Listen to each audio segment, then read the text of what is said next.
The International Red Cross was established in 1863 to provide humanitarian aid for people in conflict and armed violence. Now today I have Anastasia Isyuk. She is a spokesperson from the ICRC. Welcome today. Thank you for inviting me. So Anastasia, now I understand there's about 12,000 people employed by the organisation in about 80 countries. So the first question I would like to ask is, what are the top priorities for the organisation? What projects are on this list of priorities? As you have mentioned, the ICRC works primarily in situations of armed conflict and other situations of violence.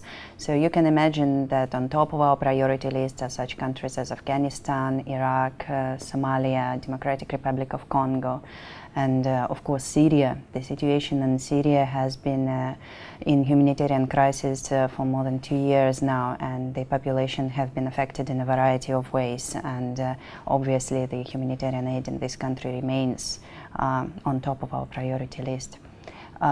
In places like Afghanistan, we've been working for more than 25 years now, and the situation of civilian population there continue to be of concern, so we continue working in the fields of medical aid, for example, physical rehabilitation, as well as with many other projects. And what's worth mentioning as well is that it's not only countries which are benefiting from media attention and are in the spotlight of the media that we work in. We work also in places like the Philippines, Madagascar, for example, Central African Republic, which are far less highlighted by the media than the usual ones.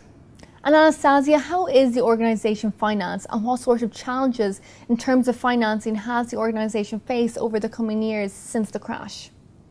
The ICRC is primarily financed by the donor countries, so the state parties to the Geneva Conventions. We also receive donations from private sources and from the national societies which work across the world. I think in the first place we have to think about people who are affected and the way they're affected, because as you can imagine, we work in armed conflicts and violence with the populations who are in very, very difficult situation. And obviously the global economic situation and the effect the economic crisis has on them makes the situation even more difficult. From our side, we are dependent on very stable and long-term relations with our donors to make sure that we are credible and transparent. What we do on a yearly basis, we come up with an emergency appeal.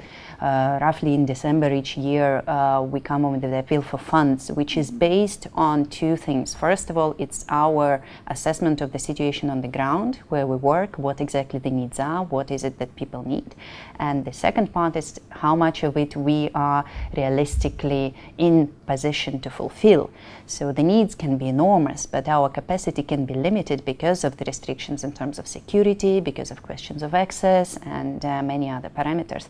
Therefore, we always balance and we come up with realistic prognosis, with realistic forecast of what our operation is going to be like. And of course, throughout the year, we adjust this forecast based on the reality on the ground. And this approach helps us to have stable relationship with the donors. Okay, and I understand that the ICRC is celebrating its 150th anniversary. So how has the International Red Cross evolved and grown over this time? It has evolved quite dramatically, I would say, because 150 years ago, the idea of the Red Cross, the idea of people who would help wounded, and the idea of the document of the methods to protect those people was basically a private initiative of a Swiss citizen. And now it has become the Red Cross, Red Crescent movement, which consists of 188 societies across the world, of the International Committee of the Red Cross and the Federation of Red Cross, Red Crescent Societies. In our committee itself, we have almost 13,000 employees and more than 130 nations are represented. And the organization is working on all sorts of issues, ranging from water, sanitation, healthcare, work in detention, and assisting, for example, separated families who have lost touch with their loved ones because of the conflict or because of the situations of disaster. So from something which was based on working on helping the wounded and sick, the organization has grown into a worldwide movement that addresses different issues. And for the International Red Cross's anniversary, what sort of events across the globe are you going to be doing? I think the best way to mark the anniversary is actually to have better access to people and to make sure that the ideas of neutrality, impartiality and independence are well understood, and this is what we are working on through the ideas like exhibitions, and in different countries across the world there are different initiatives taking place. In some places it's initiatives like Run for Humanity in terms of marathons, in others it's different open door days and other types of projects, all with the same purpose to basically say that yes, there is space and we need a bigger space for humanitarian work, and then ideas of neutrality, impartiality and independence should not be forgotten, even when there are bigger priorities or when there are such things as economical or financial crisis. Okay, and I understand that the president of the ICRC recently paid a trip to Russia. Now, what was the importance of this, and what sort of relationship does the ICRC have with Russia?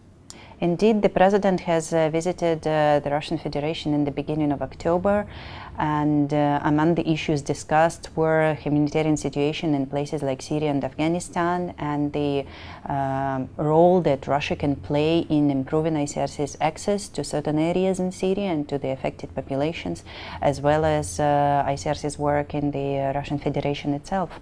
Anastasia, thank you very much for coming to the Dukascopy studio today. Thank you. And thank you for watching Dukascopy TV. Do stay tuned as we have plenty more coming up on the show today. But for now, goodbye.